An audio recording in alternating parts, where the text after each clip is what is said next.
if you see the title of my sessions, you may think that, oh, is this like some kind of anti-Facebook talk? So to disclaim that and to clarify that whole thing, the first question I get after my session, I'll give you this cool souvenir from Facebook, just to show you that I like Facebook, so nothing against them. And it's a watch and a wristband, so really cool, okay? All right, then, I'll go ahead and get started. Today, I guess I'll just briefly talk about myself, less than a minute, hopefully, and then just get right into the presentation, talk about other social networks, why Southeast Asia, and about Sinook Playtown, which is a company I used to work for, the success factors that we've had, and why it's perhaps worth an alternative look to see other social networks beside Facebook. Summary and a question. So I'll go ahead and talk about myself real quick. As Derek mentioned, my name's O, by the way. You don't have to go by my last name. It's quite difficult. So O is good enough. I'm the managing director, partner currently for Dreamcatcher Capital. So we're basically a small private equity fund with focus on gaming. Prior to starting this fund, I was the head of online game and social media at Sinook. Our parents' company, you probably haven't heard of the company, but you probably have heard of at least one of our parents.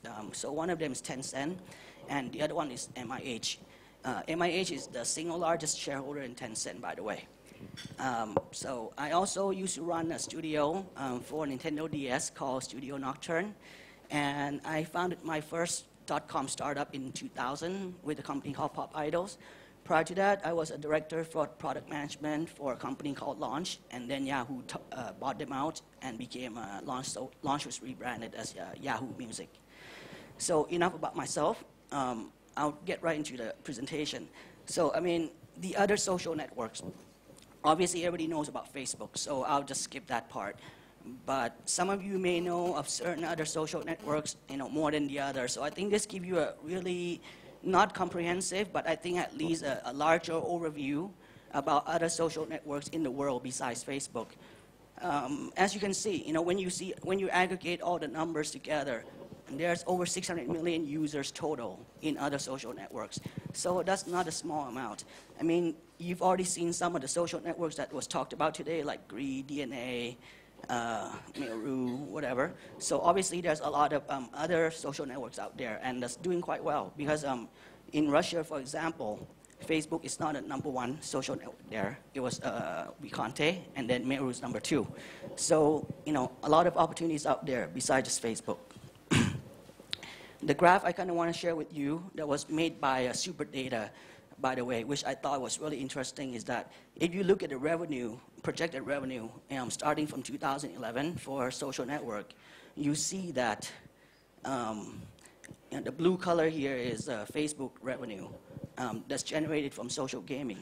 The part that's really interesting is that the green part, the revenue that's generated from non-Facebook platforms, is actually greater than that of Facebook. So obviously, a lot of you may say, well, a large chunk probably came from Tencent and China, and you're correct. But even if you take that away, if you take away basically Asia, non-Facebook platform revenue will still constitute about 25% of the total worldwide social gaming revenue. So there's a lot of money out there to be made still, outside of Facebook. So obviously, I think seeing that, I think you guys can start to hopefully get the feeling that there's a good alternative besides Facebook that you could maybe take a look at as a game studio and IP owners. I think there's already a lot of talk and information that's being passed around in regard to China, Japan, Brazil, Germany, Russia, and Turkey in regard to those social networks. So I think the part that's still like a mystery to a lot of people is actually Southeast Asia in particular. And I would argue that there's really no leader in terms of social network in Southeast Asia today, right? And I think so that's a part maybe I want to kind of deep dive into a bit more.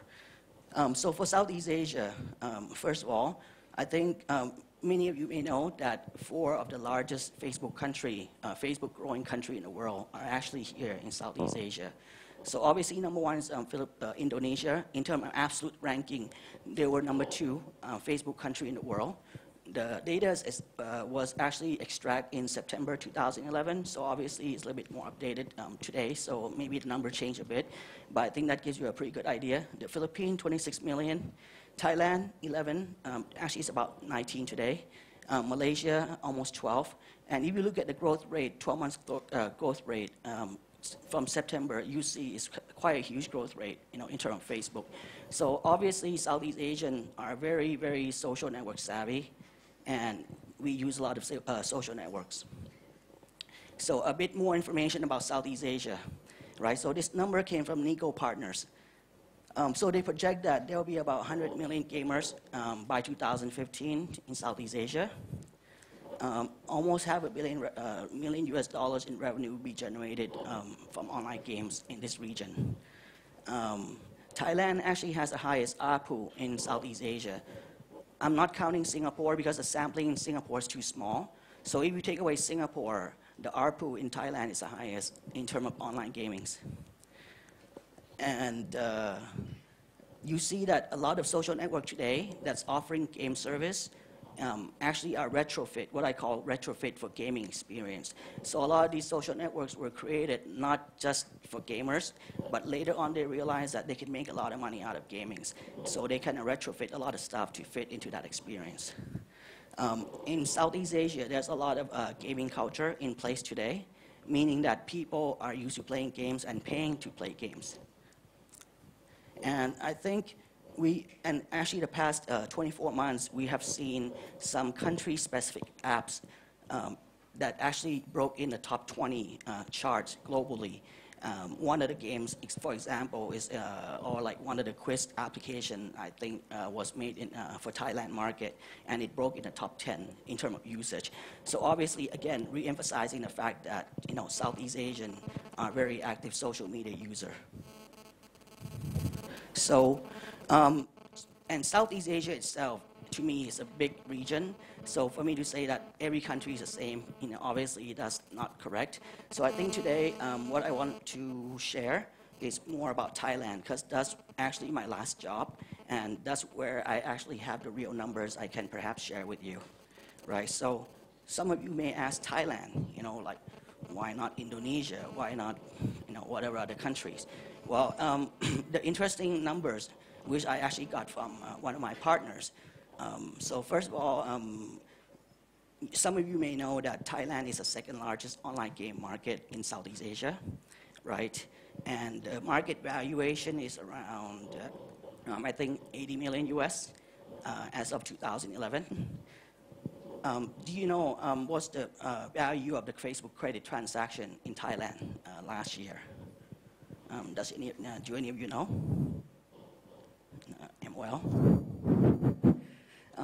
So actually, the interesting thing to me was that the Facebook credit transaction for Thailand last year was about 80 million US as well.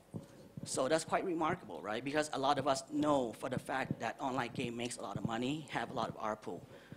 But a lot of us don't realize that there's such a huge transaction in terms of Facebook credit in Thailand alone, equal to that of online gaming. And of course, if you ask where most of those transactions go to in terms of Facebook credit, of course, it's social gaming. So what we're seeing is that social gaming market in Thailand potentially is about the same size as that of online gaming. And if you look to the other countries, I would like to think it will be something along the same line. So that's why even just Thailand alone as a country, could be actually quite beneficial for certain developers. Okay, so coming back to my case study and the last company I worked for. So a quick maybe overview about Sanook. Sanook is the largest Thai language website in Thailand. Has about 13 million unique visitors a month. And the company grew from the original idea of basically a Thai Yahoo. But what they had was a first mover advantage, because when it happened in 1999, they were the first one to do this. And that's why they became number one and still is number one today in terms of Thai-based company. Right, so I think around 3 years ago, Sanook, they want to become more social. So that's when I kind of joined the company, and my mandate was to make them more social and to make their game business more profitable. So initially, of course, I just looked into putting together a business plan for online games because that's the most obvious thing. But the investors kind of came back and say, well, there's a lot of competition in Thailand for online games. Is there any like blue ocean? Because I think at that time, I think they read some blue ocean books, so they kind of got into that whole concept. So I said, hey, do you have any blue ocean idea about this? Right? I'm like, okay, blue ocean. So I thought, okay, how about we make Facebook for gamers, right? For Thai gamers specifically. So that's how the idea for Snook Playtown was born. And so this is kind of what it looks like. I mean, you see a little cute dude. You see a little cute guy there because, like I said, Tencent has 49% of the company, so we have to use QQ too. So I think maybe this thing you may not it may not seem so obvious, but what's cool about this social network that I worked on, and obviously I'm not flocking it or trying to sell it because I left the company. So I think hopefully it'll be a bit more objective in my statement. But some of the features that we had for the thing, it was created from the beginning for gamers. So we had things like achievement system, game friends, best friends. Check-in system, so when you play games, you can generate badges. So a lot of little stuff and features that was created to cater for the gaming experience specifically, right? And so what's the result? And so I think that the service was launched in the closed beta was launched in 2010 with about 3 games. Open beta in January of 2011 with about 4, and commercial launch in August of last year with 6 games. The first day that we allowed charging, the service made money. And from the first day that charging was allowed, the revenue growth was 20 to 30% month to month. So obviously quite phenomenal, I think. At launch, we had about 300,000 users, and I think I could say that today we're the largest Thai-based social network in Thailand. So the success factor, right? Obviously it did not replace Facebook, but in its own way, it's doing well, it's generating revenue. So what made it work, right? What made it work when, because before us, there was High Five, and High Five was actually the #1 social network before Facebook, and pretty much High Five just died in Thailand once Facebook came on the scene. So, so how can Snook Playtown survive, when you have a behemoth like Facebook, right? So #1, we understand the niche area. Because we created this social network for gamers only. So we knew from the beginning that we don't want to be one-size-fits-all social network. Because for us to be that would be like Google+, that would be MySpace. And I think it's kind of foolhardy to try to compete heads-on with Facebook to us anyways, because we don't have the same kind of resource or know-how. So we chose our niche, and we know that niche actually makes money, right? So, and we stick to it. #2, and this is actually a tougher thing than it looks. Basically, my initiative was to embrace Facebook. It may sound easy, but when you work in a big corporation, right? And some of you know this, the last thing they want us to do is like, what? You want to actually make Facebook a part of you too? It's a huge battle, right? But at the end of the day, what we had to admit, internally first is that, 1, we cannot beat Facebook, right? We had to be honest with ourselves, and we did. #2, we know that our users, many of them will still continue to use Facebook. So for us, we try to say that Facebook don't exist in our world, makes no sense. So instead, we said, whatever you do on Facebook, it will reflect back onto this social network, Snook Playtown, and vice versa. So whatever you do on Playtown, it will reflect back to Facebook. So for example, if you post your your pictures or your wall posts on Facebook, it will be posted back to Snook Playtown. And if you post something in Snook Playtown on the wall here, it will go back to Facebook, for example, right? So that's the way we try to make the whole experience more integrated, so people don't feel isolated, like they have to choose one over the other. They can do both. And interestingly, I mentioned that Snook has about 13 million unique users, but during the first phase of the launch, 70% of our users came from Facebook, and only 30% came from Snook itself. Right. Obviously, the ratio will start to shift eventually, so I left after the first phase of the launch. But I think arguably, the biggest success factor for the Snook Playtown is what I call vertical localization. And this is something I want to spend a little bit of time on. So I think the word localization is thrown around quite loosely, but to me, I really have two definitions of localization. One is called vertical localization, kind of my own word, and one is what I call lazy localization. Okay, so what's the difference, right? So let's start at the bottom here. To me, a lazy localization basically just means you use Google Translate, right? I'm sure many of you know this one. So you take all your scripts and you put them into Google Translate, pump out the numbers, and then you cut and paste it. And that's a lazy translation, right? Does it work? To some degree, I'll admit, right? But let's say, we all read here. So if you read two books, right? And you read one book that's Google Translate, and you read the other book that's actually, thoughtfully written out and edited, which one would you choose? Given a choice, right? Given no choice, of course, you have to read that. But given if you have the two choices in front of you, I think most people would prefer a well-edited book, right? So obviously, that goes into what I call copywriting. So for us, we didn't just do Google Translate. So we actually take the rough translation and we do full editing, full copywriting. So actually contextually, it's more engaging to our user when they read a storyline, when they read the plot, when they read instruction in the games inside the social network, right? The rest of this is kind of game operation, right? So the second point is that we provide local game master and customer service. Because today, I like to think that many of you, who play game on Facebook probably went through a similar frustration I do. When somehow things are going wrong and you need to contact a person, who do you contact? It's quite difficult, right? But at least with us, number one, people know our brand, right? They know that we've been there for 10 years, and they know who to call. So they know right away that, okay, if this game sits on our network, we guarantee it. Meaning that something happened, even if the money's lost, they can always call us and get a refund, get help, get assistance. And that's a nice peace of mind to have, right? The next thing is local bandwidth. Some of you may say, oh, hey, there's now cloud service, right? And it's true. That definitely helps speed up the process. But in Thailand, there's really no cloud. So obviously having the local server and local bandwidth, does help with in terms of performance and experience, user experience, right? Broader local micropayment. So, with Facebook Credit today, you can definitely do a, easier transaction even on a local basis, but we still provide, I think, a greater options for user, than even Facebook Credit, right?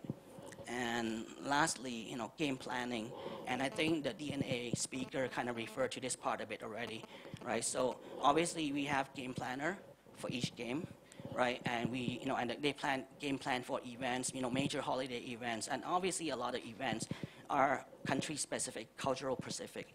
So that's not something that a lot of games can just do if it's a one-size-fits-all. So obviously, a Farmville cannot do, okay, a Thai New Year events inside their games, right? Because that makes no sense for them. But it makes sense for us to do, And of course, when you have those very country, cultural-specific game plan, events, items, those generate a lot of sales for us, And that's why we see that 30% month-to-month growth. And so with all that, what it results in terms of, vertical localization is that we see high ARPU for our user. The average is about 1.5 to 2 times. And for this number, we actually do a head-to-head comparison because we have a game that has a Facebook version, and there's a game, same exact game that's sitting on our platform, right? And what we see is that, and we ask the developers to see the number in terms of, okay, what's the ARPU for your version on Facebook? And we see that, oh, the difference is about 1.5 to 2x.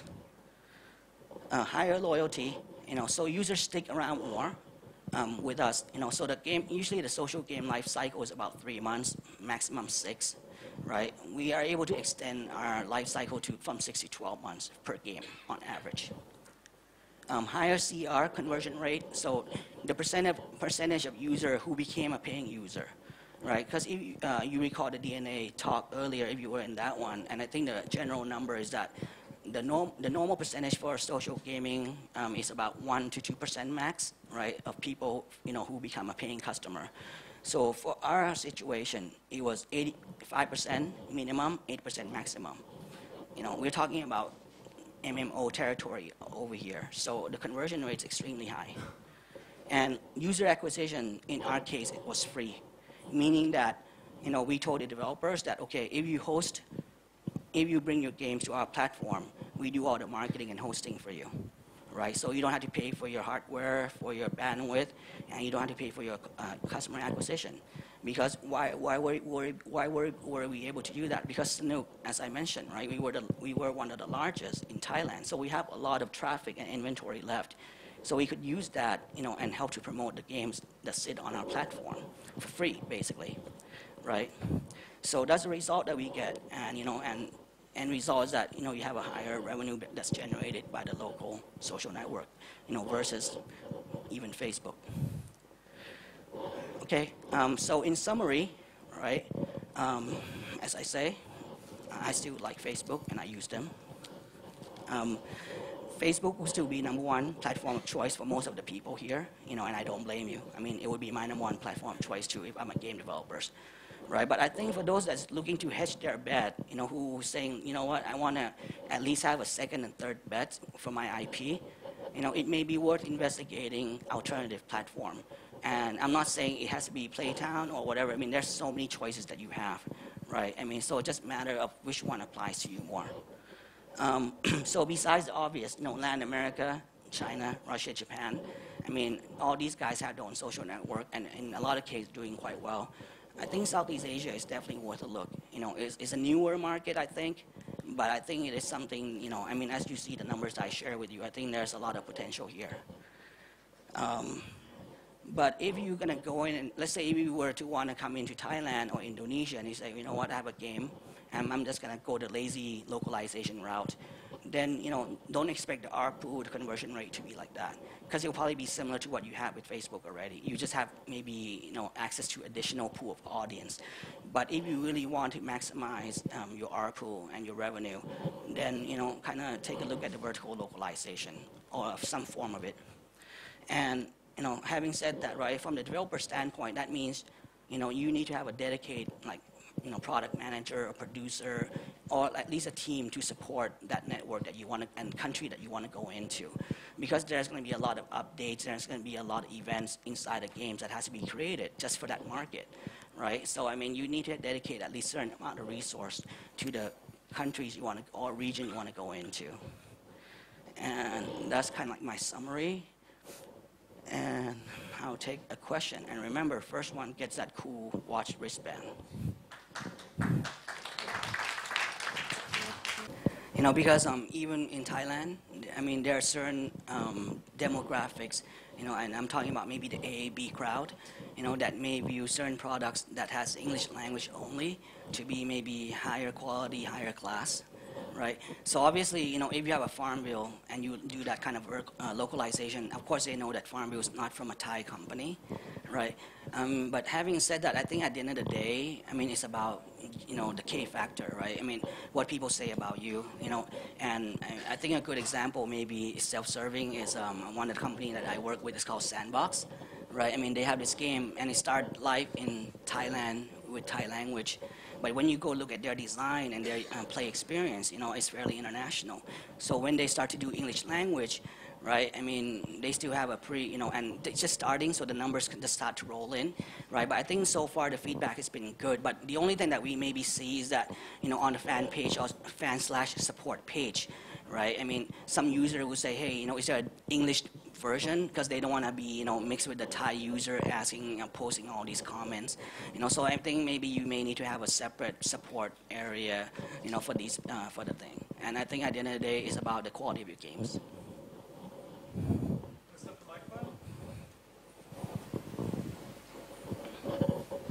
One of the biggest challenge when you're establishing a platform like this, it doesn't have any initial traffic, right?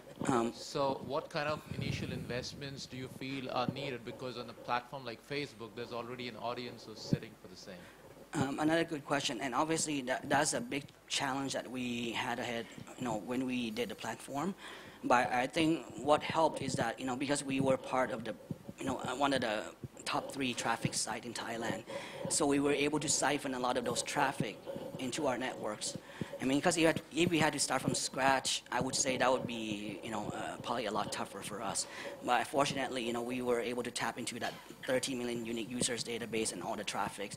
And obviously, all the banners, all the sponsorship, all the repointing, redirect is all free to me anyways, because, it's kind of like we're the same group. So, yeah, but if you have to do it from scratch, it's going to be very tough, I would admit.